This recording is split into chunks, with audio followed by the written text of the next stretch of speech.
Welcome to Kaka'ako. This is the last undeveloped section of Honolulu where the government has decided to go vertical to put our new population instead of spreading out into our useful farmlands we may need someday.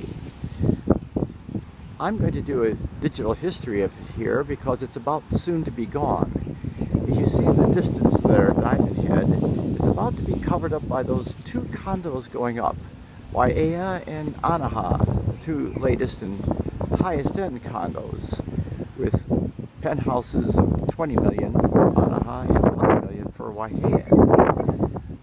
All along there you see the ocean, but you won't see it for long because they're going to put a string of condos up along Ala Moana Boulevard. And I wanted to capture this, how it looked here in 2015. Compared to how it was in the past. In the past it was lower class housing actually, which was swept away in the 1950s to make way for commercial enterprises like warehouses, car repair, painting, and so forth in the 60s and 70s. Now it's going to be all high-end luxury condos here. If you look far in the distance you see the Rainbow Tower. That's the end of Waikiki on this end. That's about 3 miles away. And if you look at the group of buildings closer there, this is the beginning of Kaka'ako. Between those two is Ala Moana Center. You see a smaller building between those, that's 1350 when the height limit was 350. To spur development, they moved it to 400 feet. So we have luxury towers like Hokua there and Nauru. And a number of others that are going up along here, the Symphony Tower in the distance, Alaya. You're now looking at the Punch Bowl, the Cemetery of the Pacific, and this of course is One Waterfront Towers, the first condo built onto Kaka'ako, and still the most beautiful. This is the rec deck here.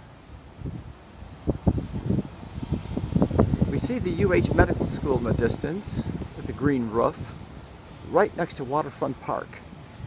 The first building going up here is called the Collection. It's supposed to be a mid-luxury tower. And then right here you'll see they're putting in townhouses, which will be right about this level, 5 stories.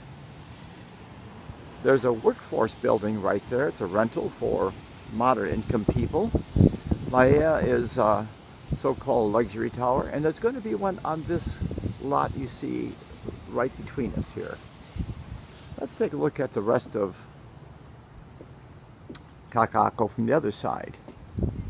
As we go across the rec deck here, we see in the distance downtown, about a half a mile away, which none of those were here in the 1960s. Not one building there was higher than the Aloha Tower, about 10 stories here. These are all modern high-rises put up in modern times.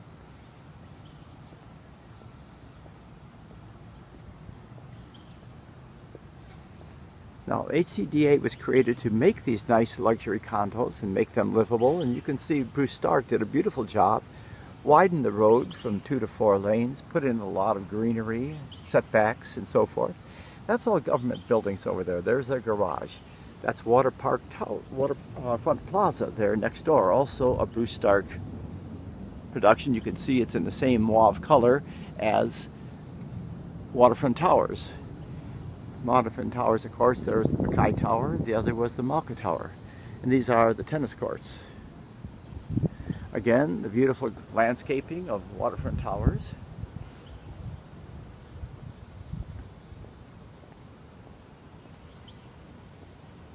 And Waterfront Plaza, wherein they have a series of physicians and dentists and surgical appliances.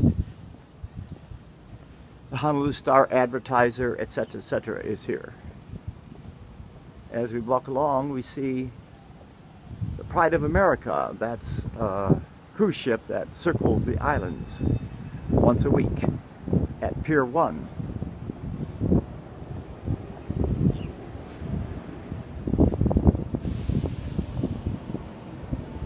Across the street is, if if we can see it over the greenery here. Immigration.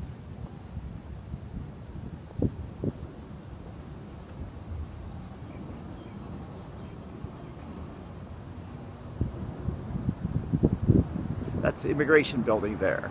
And of course you see the Pride of America at Pier 1. So all of this in Kaka'ako was supposed to be well developed, and unfortunately only a few of them were, such as waterfront towers here. The rest are getting concrete poured on concrete, much too close to one another. This was all okayed by the late governor, or last governor, Neil Abercrombie, whose appointees let the developers pour concrete just to maximize income.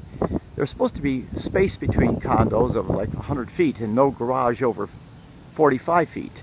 But unfortunately, the developers had their way, one wonders why, and were allowed to put buildings closer together, as they're doing over there, and raise the garage to 65 feet from 45 feet.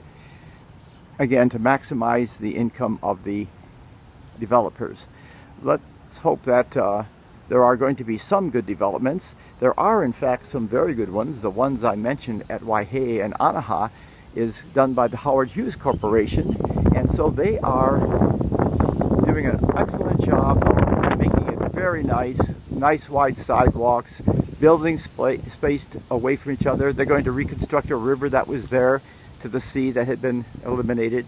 So I think there's some hope for it, but only when you have a big developer like Howard Hughes, which is going to put 20 buildings there tastefully, instead of letting these smaller developers just pour concrete wherever they can to maximize their income. Well, there we are, 2015. I'll be back in a while, in a few years, to show you the developments, but I'm afraid the ocean views will be gone due to the rapid development along the waterfront. Aloha.